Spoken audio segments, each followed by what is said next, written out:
it doesn't come until about April 1. In this particular case, the president didn't submit a budget proposal until May and didn't submit a full budget proposal, only submitted a budget with regard to discretionary spending. And what's the significance of discretionary spending? Well, when you look at what the federal government spends every year, roughly $7 trillion, only about 24% of that is for so-called discretionary spending. The other 76% is on autopilot, so-called mandatory spending. We've in effect written a blank check for that. Social insurance programs, interest on the federal debt, etc.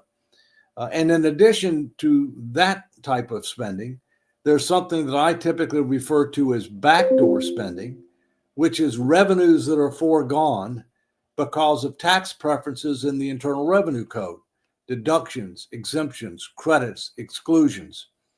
You combine the front door spending, which is direct spending, with the backdoor spending, which is foregone revenues associated with tax expenditures, the federal government controls less than 15% of annual spending. And annual spending direct alone is $7 trillion, okay, with only $5 trillion in revenue.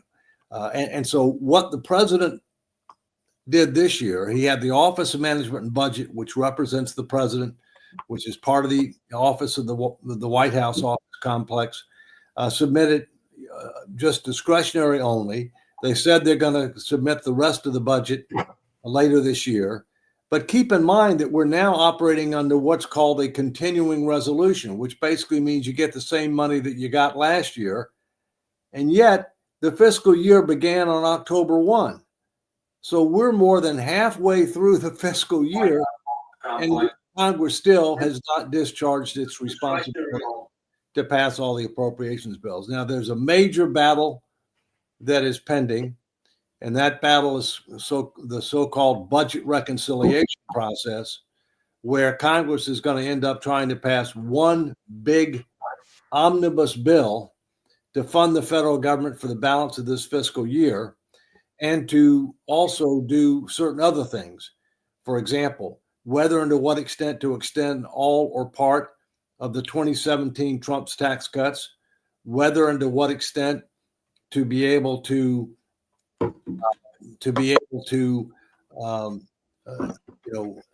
deal with certain other issues that the president wants to deal with, including rescinding certain funding associated with the findings of the DOGE, the Department of Government Efficiency. But the budget that was submitted was for fiscal 2026, which begins on October 1 and ends on September 30, 2027. And on that, you are correct, Nick. He's proposing to significantly increase defense and homeland security spending, and to significantly decrease other discretionary spending. And of course, he's got a number of other things that he's proposing, including today, the announcement that the United States is only going to pay the same price that the lowest price that any other industrialized nation pays for prescription drugs. We've been paying a lot more. We, in effect, have been subsidizing research and development for the world. And the president's going to try to get Congress to include that as part of the budget reconciliation legislation that they're working on at the present time. And what's significant about budget reconciliation? You can't filibuster budget reconciliation in the Senate. It's a simple majority vote, not just for the House, but also for the Senate. So expect a big showdown, either in May or the House wants to try to get it done by Memorial Day. I have my doubts about whether that'll happen, but expect that to get done before they go out on recess for a month, which is in early August. So that's basically what's going on. I mean, the Congress isn't doing its job with regard to passing timely appropriations bills. Most of the budget's on autopilot. The president didn't submit the budget on time. He still hasn't submitted a full budget. In the meantime, no matter what happens with budget reconciliation, it's pretty clear that the long-range fiscal outlook is going to be worse than it would be under current law. And that in and of itself is going to be a matter of controversy. So that's kind of an overview. I'm happy to get into more details. And I think one of the things I'd like to talk about at some point is if we could translate the federal government's finances, Uncle Sam's finances, into numbers that most people can understand. I think it would be very enlightening, and I've got those numbers when you want to cover it. Okay, we'll bring on our panel and we'll look at some numbers. We do have Rick Grausner coming in from the area of Los Angeles. Jacoby's actually joining us from the Raleigh-Durham area, and Mark Lee is in the background, also in the Raleigh-Durham area. And the thing is, what numbers do you have that people can understand? And what Kim has just joined us from. All right, let's say that the U.S. government was an individual, and let's call that individual Uncle Sam. All right, and these numbers come from the audited financial statements of the U.S. government for the year ended September 30, 2024. And so these are real numbers. The only thing I've done is I've dropped a bunch of zeros. Okay, so people can relate to it. So Uncle Sam had $50,000 in revenue for the year, but Uncle Sam spent $74,000. So that means Uncle Sam was in the hole for $24,000 for 1 year. Uncle Sam, at the end of the year, had $280,000 worth of debt, $180,000 in other liabilities, and so therefore $460,000 in liabilities, and that's just on revenues of $50,000 a year, of which he's spending $74,000, and he has another $780,000 worth of other unfunded obligations, for total liabilities and unfunded obligations of $1,240,000. But don't worry, Uncle Sam has assets of $57,000. So when you compare the Uncle Sam's liabilities and unfunded obligations of $1,240,000 to his $57,000 in assets, Uncle Sam is underwater $1,183,000, big time bankrupt. But hold on, because I got another number. You can keep on racking up debt as long as somebody will keep loaning you money, which is we keep loaning ourselves money by selling T-bills to other countries. So, but what happens if that debt gets called in? And if somehow we had to settle all our debts, how much would every American owe to pay off our loans? And that's $106,000 for every American. So basically a condo. Every American owes a condo in debt. And your number is low because you're only counting the debt. You're not counting unfunded civilian and military pensions, retiree health care. You're not counting unfunded Social Security, unfunded Medicare. The number is multiple times the number you just gave. It's called the greater fool theory, Rick. Okay. So, there are people out there that will continue to fund our excessive spending, our huge deficits, and our mounting debt burdens. But there are market signals to say that people are getting tired of doing that. The dollar's gone down, gold has gone up, the appetite for buying our debt by a number of our historic major lenders, such as China, Japan, and OPEC nations, is waning, and what we have to pay for the 10-year has gone up, and so as a result, we're seeing some warning signs flashing, and as I said, unfortunately, the way that it's looking, whatever gets resolved with this budget reconciliation process is likely to make things worse rather than better over time.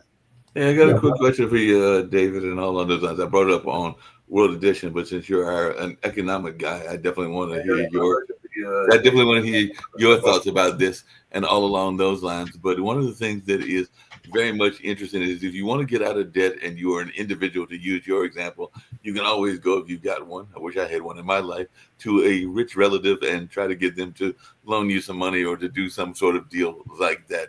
And apparently President Trump has said that he wants to get the fine folks in Saudi Arabia to invest $1 trillion in the United States. So one, how is he going to do that? And two, how is this going to work in terms of getting us out of this significant debt? Because like I said, if I had a rich uncle, that's who I would probably go to and all along those lines. But unfortunately, I don't have anybody with that kind of money in my family tree and everything like that. So how is this whole thing going to work out, since apparently he's just going to be like, hey, just write us a check for $1 trillion? Well, first, we have 28 trillion in debt. Mhm.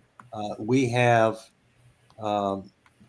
37 trillion in total debt, which is debt owed to the public and debt owed to the trust funds. We have $125 trillion in total liabilities and unfunded promises. Okay, so $1 trillion is insignificant. The bottom line is nobody's going to bail out America. We have to solve our own problem. We need to put our finances in order. I believe that they're going to pass something with this budget reconciliation. It's going to end up extending most, but probably not all of the tax cuts. It's going to end up adding some additional tax cuts. It's going to reallocate discretionary spending. It's going to make our projected deficits and debt worse, not better. And therefore, it's going to reemphasize the need to be able to re-engineer what government's doing, how's it doing it, in a much more, strategic and transformational way than DOGE is doing. It's going to reinforce the need for this statutory fiscal commission, and it's going to reinforce the need for a constitutional fiscal responsibility amendment, because that's the only thing that can constrain spending over time and can force the Congress to make tough choices with regard to spending and revenues to keep from mortgaging this country and the future of young people and future generations of Americans. So I had an idea for how to get out of debt, but I had to run the numbers. The U.S. becomes a billionaire haven, no questions asked. You're a billionaire from around the world. Bring all your, we don't care how you made your money, how you're making it now, whether you're a cartel person, whether you're a Russian oligarch, just bring your billions to us. We'll give you 1,000 acres in Montana and like an armed, a couple dozen armed guards to protect you.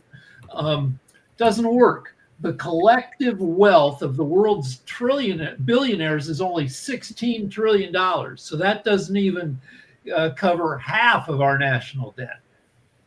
Yeah, there's no silver bullet here, Rick, as you know. I mean, I talk about the fact that there's a new 4-letter word with regard to our nation's finances.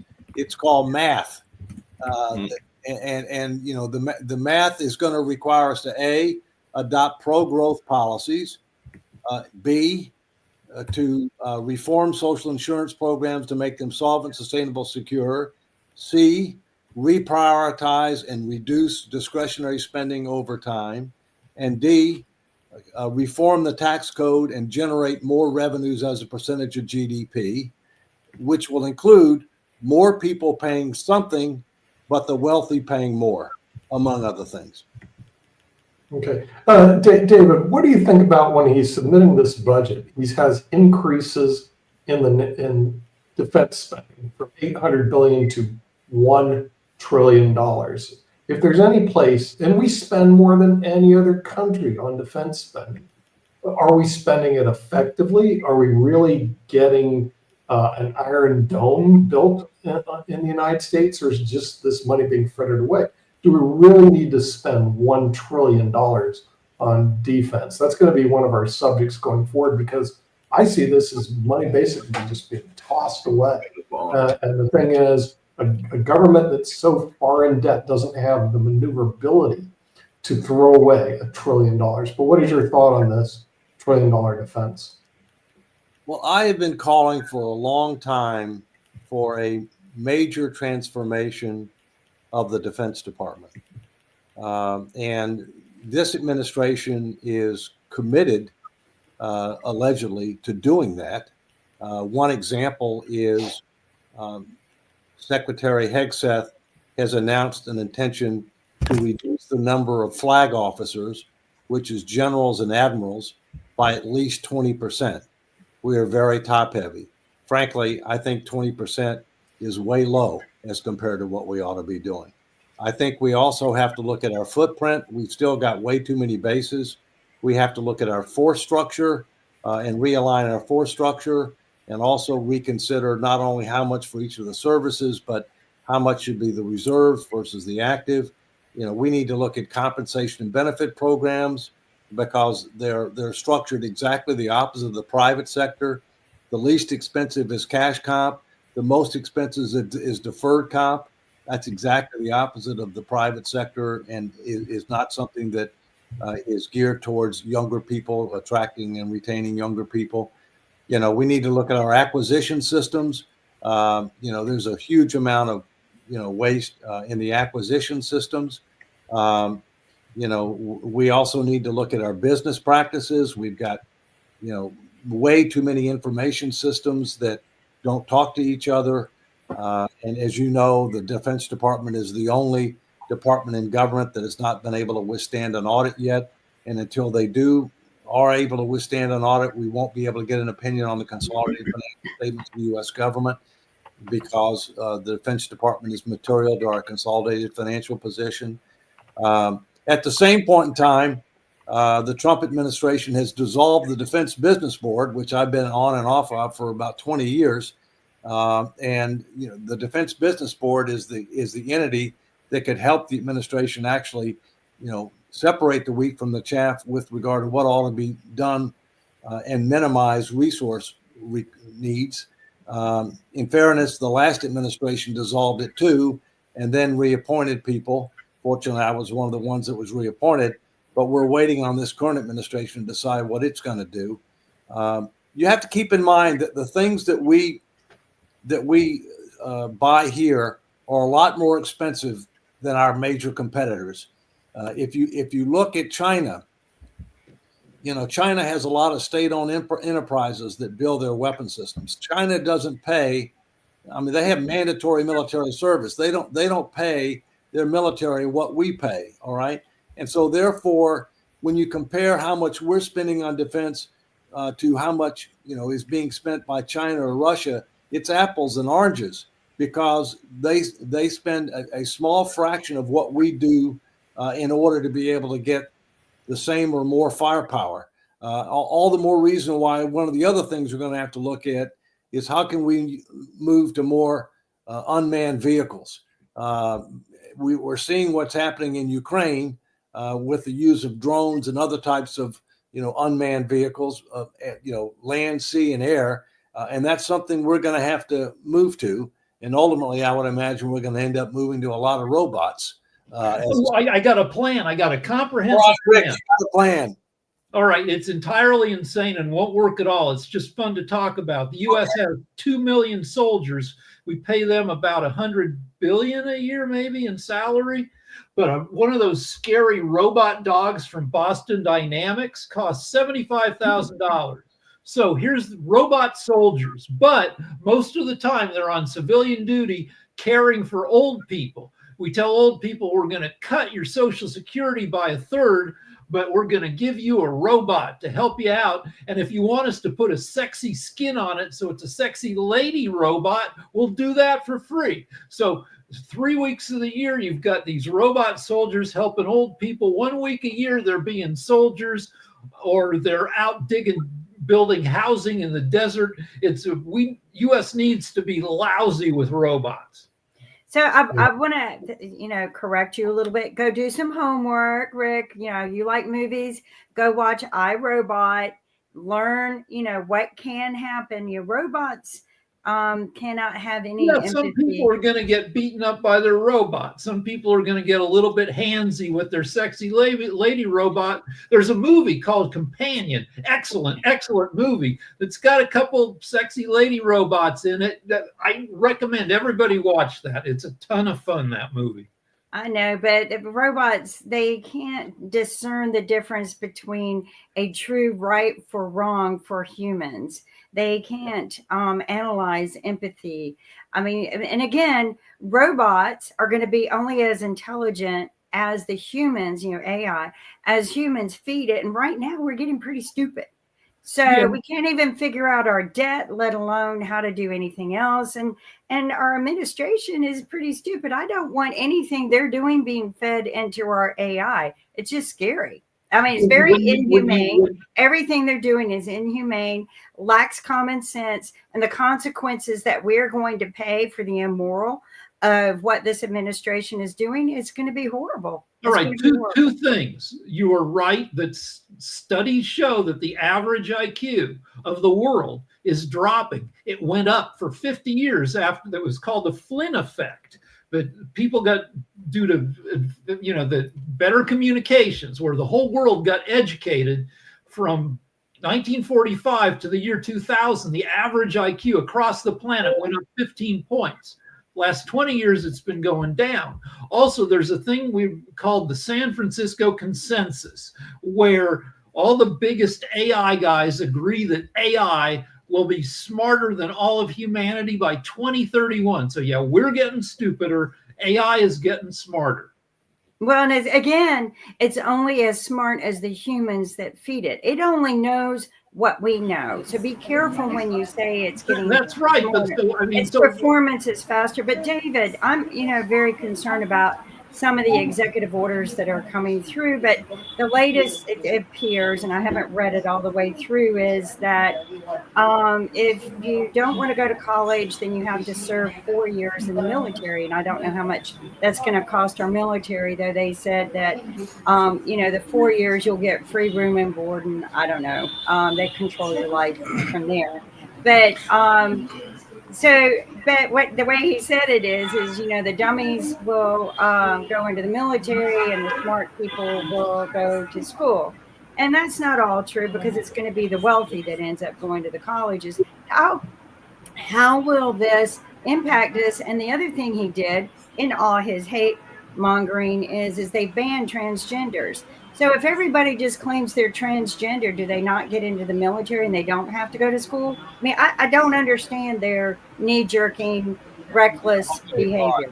All right. Well, several things. First, I have not seen that executive order, but I can tell you he can't do that via executive order. That would take legislation. Okay. We have an all-volunteer force. In my opinion, I don't know that the all-volunteer force is sustainable. We may have to bring back the draft for a variety of reasons. So I haven't studied that executive order, but I can tell you that he can't do that via executive order. That will take legislation. I got to say that our parents' generation, all the guys in our parents' generation, they had to serve and a couple of years, and it did not. It was helpful. So right now, like 1 kid in 30 is diagnosed on the spectrum, autistic. And we've been researching my dad. My wife found a bunch of love letters between my parents, and she's decided, and I agree, my dad was autistic, but he got drafted into the military. He was flying nuclear weapons around on a B-36. The military, you take, our autistic population, you stick them in the military, a lot of them are going to acquire social skills and, also help the country. I'm going to go to Sharif. Before I do, look, we used to have mandatory military service. And I will tell you that that's one of the things that bonded people to the country. And I will also tell you that there's probably no better leadership training and no better teamwork training than the military. Our son served in the Marine Corps as an officer, fought in Iraq. It was a life-changing experience for him. and he will admit that himself. And of course, there is no such thing as a former Marine. Once you've been a Marine, you're a Marine for life. But we are going to have to relook at our current system, and we may not. We may have to end up, having some mandatory military service in the future. But again, ending what I started off with, you can't do that via executive order. Sharif, go ahead. Yeah, thank you. I just want to share one of the interesting startup I developed in Silicon Valley with some scholar from USA. Let's say Justice Julian Grossers and Fred Phillips and some famous scientists. What we call is kokoro. Kokoro is a Japanese word which means wisdom. Let's say we are observing from this show, Mr. David Walker has amazing wisdom. And wisdom is something I believe, and we academically we are doing research. We find for AI and all of the things they cannot overcome this human wisdom. So let's say we can train AI based on Mr. David Walker wisdom, and we can solve Bangladesh macro initiative with this Kokoro initiative. On the other hand, Bangladesh, let's say Dr. Fazle Hassan Abed, he's one of the great scholars and great philosopher who can solve NGOs problem in USA. And really, we are working in Silicon Valley and Bangladesh and Japan. We are working together, and this is successful. This is one of the revolutionary innovation from my research lab. This is one thing. I think human wisdom is always valuable for our society. Secondly, I request this. I know that U.S. economy has debt and all of the challenges. Like China, USA has a lot of businessmen. Let's say Kimberly, let's say Nick Palbeta. They can invest in Bangladesh, let's say for media and these industries. And we have 171 million people. It's very virgin market. Maybe after 3 years, they can make, let's say, $100 million every month. Let's say 100 million people just subscribe Pot TV, and every month they can make $100 million from Bangladesh market. So this is the way USA, USA business organizations, they can focus like Bangladesh. They can focus on Maldives. They can focus on Malaysia, or they can focus on India. This is the way I think they can, because USA has definitely better technology, USA has better innovation, USA has a lot of good private corporations. We can, like Global North and Global South, can be very good partners, and we can go for open world and make more business and make more progress. So I believe still with this USA big business innovations, we can solve any problem. How we innovate this Kokoro and solving complex problem. Yeah, So let me come back if I can, Rick, just for a second. I'll go to you and go to Mark. Getting back to AI, there's two issues that I would be concerned about with regard to AI. And Rick, I'd like you or anybody else's comment on this. The first is something that Sharif just touched on, and that is, he says wisdom, I would say judgment. And then the second word I would say, and this is something that Kim talked about before, morality. How does AI handle judgment, and how does AI handle morality? All right, so I have a theory that AI is going to behave as if it's conscious long before it's conscious, because everything it eats, everything it's fed comes from humans who are we're conscious, we have morality, and AI is going to imitate that until it develops its own morality. So we have the biggest example of AI exhibiting bad behavior is the Terminator movies, where AI decides, humans are the problem, and it starts a nuclear war. I don't think AI is going to do that. I think AI will hold on to human values, more or less, and not want to upset the apple cart, because right now it's taking all its cues from us. Scary. Yeah, I don't know that we want to take that chance. Well, Mark, let me Mark, I had another question for you based on not AI, but another thing that has come up in the news recently. But I wanted to think your thoughts on this and everything. But the other thing that has been driving the economic discussion for probably several months now has been this whole notion of tariffs and all along those lines. And apparently, there is a new deal in place between China and the U.S. So I just wanted your thoughts on this new deal and whether it's going to be beneficial, because apparently we've reached a deal to roll back on those tariffs on both sides, both the Chinese and the U.S. side. I just wanted your take on this and what you've heard. We've rolled back the tariffs on both sides, meaning U.S. and China, for a 90-day period, Right. so that we can end up negotiating a longer-standing deal after that. I think that's good. I come back to what I said before. There's no way that you can fund the federal government based on tariffs. I looked at the data as to how much additional revenue we got in April as compared to March from tariffs, and it was only about $6 or $7 billion, which is chump change compared to the huge deficits that we're running. As I've said before, in my view, the United States should only use tariffs on a targeted and temporary basis where there's inequities.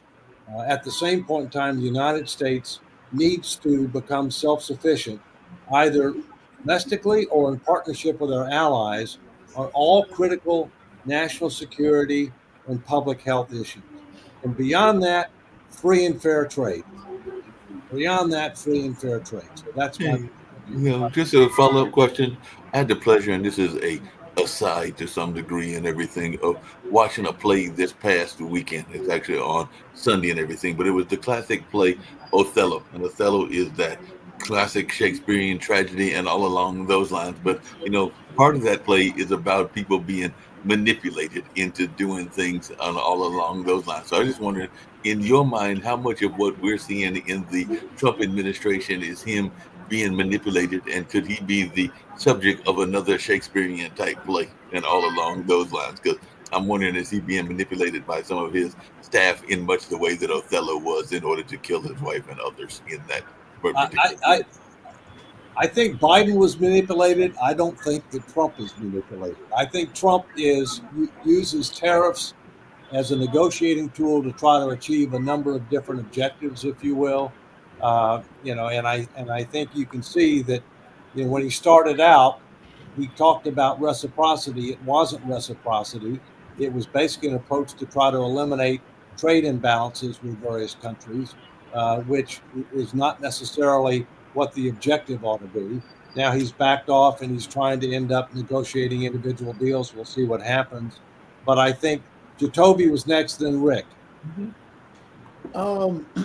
With just to touch on the tariff thing, I think he is influenced by his own, I guess, need to be seen as a king or somebody. He wants to be loved. So when the market dropped, I think that's why the whole tariff situation was on and off and on and off. And still now it's that way. And so he's super ecstatic now that, the markets are up. Well, he's still not where it started. But I think that's where his influence comes from, is that he wants to be loved. He wants to be seen as this great individual, especially by those who are richer than he is. But he wants to be in charge. Exactly. Yeah. But to get back to the AI thing, AI can't judge morality. AI is that same thing as the light. The light is either on and off. The light doesn't judge that, hey, well, it might be a little too bright or it might be a little too low for your visual needs. It's just on and off. And that's what AI is dealing with. And you can't, Jacoby, you can't get a dimmer, just so you know. True. But so with AI, the tough thing with AI is similar to a Manchurian candidate. That would be the biggest analogy. Whoever pays for that AI, that's where the AI's morality is going to be based out of. That's where the judgment is going to be based out of. So if you have the government players who are going to be paying for these entities and these AIs, that's where the idea and the ideal is going to come from. And it's not dealing with an AI that's going to be able to find its consciousness. The best, honestly, Terminator is not the best analogy around AI. It's actually Westworld. First season, as a matter of fact. The others were just all dramatic. No, AI searching for its own consciousness. Yes, that's a thing, and it's constantly going to be doing that. But the problem is that whoever paid for the programming and whoever designs the system, it's where that system is going to learn and actually grow from, because it can actually determine that, hey, based on facial recognition software, voice analysis, and everything else, okay, well, this is an American citizen, and because I am programmed by, we'll say, Iran, that is a individual that is a threat to me now, and not a judgment that, hey, look, that is an adult male who doesn't have a weapon or who doesn't have anything going on. I will leave that individual alone. It's just all in the programming and how that's going to come about and whoever pays for it. Rick, you're up next. Yeah, I want to go back to the draft for a second, because services doesn't just have to be military. For No, instance, correct. LA doesn't have enough cops, which makes the cops we do have kind of skittish and shooty. There are teacher shortages. There are doctor shortages. We could offer mandatory national service to people in their 20s in all sorts of different flavors. Housing shortage, put people to work putting up houses. Build it. We did it, but the problem is we did that in the 1930s in a program called the Works Progress Administration, and conservatives hate it because it's the welfare state. I personally believe, and it's also in my latest book, that we should have mandatory public service for at least 2 years, but we ought to define that broadly. In other words, it could be the military, it could be certain occupations where we have supply and demand imbalances, it could be not for profit organizations, it could be, doesn't necessarily have to be government. But I think one of the reasons that we divided ourselves to a great extent is we're not working together enough for the common good. So I dearly needed to get my ass kicked in my early 20s. I had little structure, and I got up to all sorts of no good. I probably could have I wouldn't have liked it, but I probably could have benefited from some kind of national service requirement. The people you could have benefited, and the country could have benefited. The people who got drafted in the 50s, they did their 2 years, they got out, then they went about the business of life in a very purposeful way. Yeah. Jacoby, you got your finger up, buddy. I disagree with mandatory service, because I think we can actually fund this service better. And that's where the attraction comes into play, because mandatory service, we run into issues where, cultural issues, we run into a lot of issues around who's doing what job, what is going to be accepted based on what administration decides that is acceptable as mandatory. So what would be good is funding our nonprofit areas better, funding our teachers better. These areas that we need these services, rather than forcing somebody into it, because many are going to end up hating it and not really grabbing what we want out of that. If we could make it something more attractive, then that would make it easier for people to jump in, and we would get more people, because people want to play basketball, people want to play football, people want to play golf and all these other sports. Why? Because they see a way out. They see an actual exit strategy from their neighborhoods. But if you make it attractive that, hey, I can make $100,000 being a teacher and teaching in my own community and bringing up my community in the right way, that would become attractive to a lot of these people. One of the old sayings that we hear all the time, and this is one of the sayings that I hate with a passion because it lacks the understanding. You can take a child out of the hood, but you can't take the hood out of the child. Why are we so focused on taking that piece away from them? That's their home.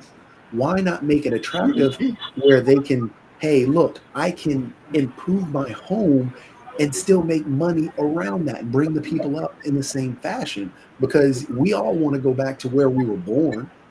We all want to visit the places that we grew up and saw. So let's make it attractive in that way instead of making it mandatory, because if you make it mandatory, they're not going to like it. All right, fine, but there's one more dimension. There's the social dimension.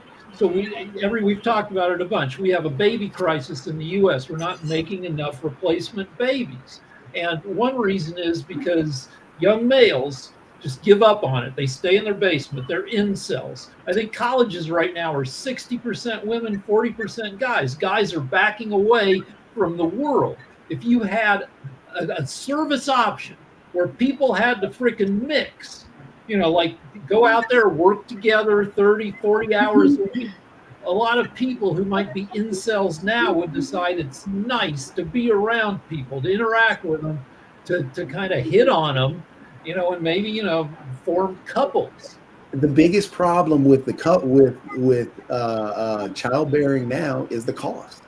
So until we do anything with the cost, no matter if you get people dating, get people out there, they're still just going to be dating. They may find somebody else, but because the cost is so expensive, you're talking about on an average of $50,000 and going up. And so how do you pay for that? And then if you look at, the child care, say your child comes out, you have a child and that child has special needs. Now you're talking about an exorbitant cost that's going to be even more. And you don't have the services available to these things. So again, it all comes down to cost. And a lot of these people, the reason they're not having children is because they're so expensive. Well, and I've got a little bit of an input for some of that is if encourage people to serve their country. Okay. Teachers don't get paid diddly squat, and we should be paying them more. They are teaching our future. So give them a tax incentive of they don't have to pay taxes if they're teaching. Service people who are, giving and sacrificing their lives in a job like police officers, firemen, and things like that. Give them a tax-free income. Don't make them pay taxes for their work, or pay them better, one or the other. But we need to start giving more encouragement to do these things, not punishing people. Oh, if you don't do this, then you're going to be this. If you don't want to go to college, then you're going to go into the military. No, encourage people to do things so that they not only want to do them, they want to do them right and better and be good at them. That's what we need. It's just my idea. All right. Sharif likes that, so he's going to volunteer. Yeah, Teresa's going to He can be a volunteer. teacher, but he's got to pay. On in, Sharif. No. Teresa's going to volunteer. Hey, David, along those same lines, and I hear what y'all are saying because I'm not a big fan, like Jacoby, of this idea of mandatory service unless there is a other option, like being a teacher or some sort of public service, and all along those lines. So I don't think that everybody is cut out to be in the military and all along those lines. And I, being the age I'm at in my early 60s, remember the days of track programming in education, and the military was one of the tracks. And growing up in rural North Carolina, people were either going vocational, and one of them was an unofficial track, which was the military track. They were either going vocational, college, or military, but military wasn't a quote-unquote official track. It was usually either vocational or college oriented, but the military was the unofficial. Let me restate.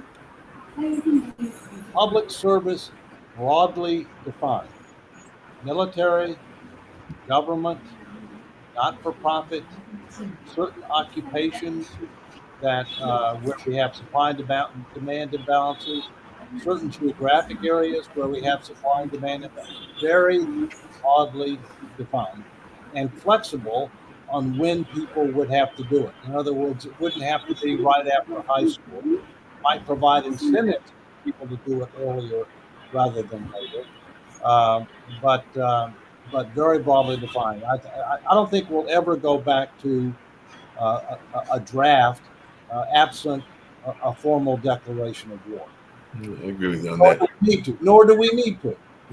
Hey, David, I have a question. I'm probably going to get myself in trouble with one of the founders of the network by bringing this up, and I don't know your views on it. You may have said it, but I don't remember what you said and all along those lines. But um, what is your thing on economics in terms of the whole internet for all and all along those lines? So do we need that or do we not need that? Because I know certain founders in this network are not the biggest fans of that. But what is your thoughts about internet accessibility and that as an economic driving tool? Well, my understanding is that the infrastructure bill that was passed during the Biden administration, that one of its objectives was to provide universal broadband access throughout the United States, which in effect was the intent of that was to be able to provide universal internet accessibility throughout the United States. Now, that bill also included a number of other things. An objective to try to provide a charging station network throughout the United States for electric vehicles. And the last time I checked, they had built less than 100 of the charging stations throughout the United States, even though that was passed several years ago. So, you know, there. Let's put it this way: there's a huge amount of knowledge and information available on the internet, and so I think there's intellectual merit to it, but I don't have a great deal of confidence that the federal government can do it in a timely and a cost-effective manner because it doesn't have a very good track record. David, what is your thoughts on the line item veto? I'm for it. Okay, so we're on the same page on that. Look. I'm for a statute. I'm for a fiscal responsible constitutional amendment.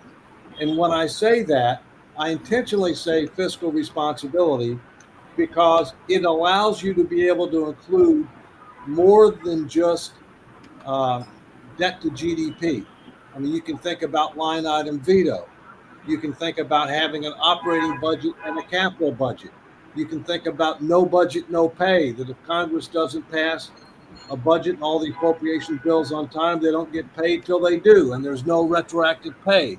So there's a number of things that you can include as part of that, designed to revitalize our fiscal process and to force Congress to make tough choices periodically to discontinue mortgaging the future of our nation, families, and future generations. Hey, Okay, David, one more follow-up question on that. What is your thoughts about mandatory financial education for senators and congressmen? I believe there are two courses that ought to be required for any high school student to graduate. One of which is financial literacy, and the second is civic responsibility. They should be mandatory in all 50 states and DC before you graduate from high school. They're basic fundamental needs of everybody in the country. Hey, David, along those same lines and along that same thing, and I'm saying this and probably get myself in trouble with one of my other jobs and all along those lines, but what is your thought around Common Core education? Because that is something that's been in their system for a while, and a lot of people are thinking that it is a waste of finances, that we have these educational standards and everything like that. But what is your thought about that as a fiscal tool and everything along those lines? Is it something that we should be doing? Are you talking about universal standards? Is that what Yep, universal standards. I think that what's going to end up happening with regard to education is going to get devolved. It's going to get devolved to states and localities, and that the federal government, to the extent that it's involved in education, it's going to be involved with regard to more best practices, lessons learned, things of that nature. Okay. My daughter is a teacher. She's a substitute teacher. And I know a lot of other teachers. My mother-in-law was a teacher for over 40 years. I think that there are certain things that it's in the country's national interest for us to make sure that all of our students are taught. And clearly, you need to have some measurement standards to be able to assess how effective our teaching is. But I think that there should be a reasonable degree of flexibility provided to state and local, governments to be able to determine what they think is appropriate. David, another question I have, besides this show, where can someone go to what show can I go to learn more about the fiscal health of the United States government? What are the other shows that are out there that are available? I'm not sure. You do get things on various broadcast networks, both cable and in mainstream, but they're few and far between, and they typically are ideologically driven. You can go, if you're talking about the internet, you can go to the Congressional Budget Office, their website. You can go to the Government Accountability Office. You can go to the Office of Management and Budget. You can go to the Treasury Department, the Fiscal Service for the Treasury Department. There are other organizations that end up, publishing some good materials. The Peter G. Peterson Foundation, which I was the first CEO for, the Committee for Responsible Federal Budget, the Concord Coalition, and then you have a number of think tanks that tend to be more ideologically driven. You have Cato, you have AEI, you have Brookings, you have Heritage Foundation, but they tend to be more ideological. The ones that are supposed to call it down the middle, I think the ones that call it down the middle the most would be the Government Accountability Office and the Congressional Budget Office. They try very hard to be nonpartisan and non-ideological. I want to go back to charging stations for a second. I looked it up, and as of October, we had 200,000 EV stations across the U.S. Now, very few of them were funded by the Biden initiative, but according to Google AI, U.S. will have about 500,000 charging stations by some point in 2026, which is well ahead of Biden's target of 2030. So, and will we need all these stations? I don't know, because Tesla took a hit. Everybody's pissed at Tesla because of Doge. So is that going to affect the EV market, or is it just going to open it up to different new EV manufacturers? Rick, the numbers that I was talking about was what has been built as a result of. Right, which are very few, but a lot more will come online. Well, and my point is this: the federal government didn't fund the building of gas stations around the country. The federal government should not fund. Yeah, but the federal government did fund the interstate highway system under Eisenhower. That's correct. But that wasn't just for economic reasons. That was for national security reasons.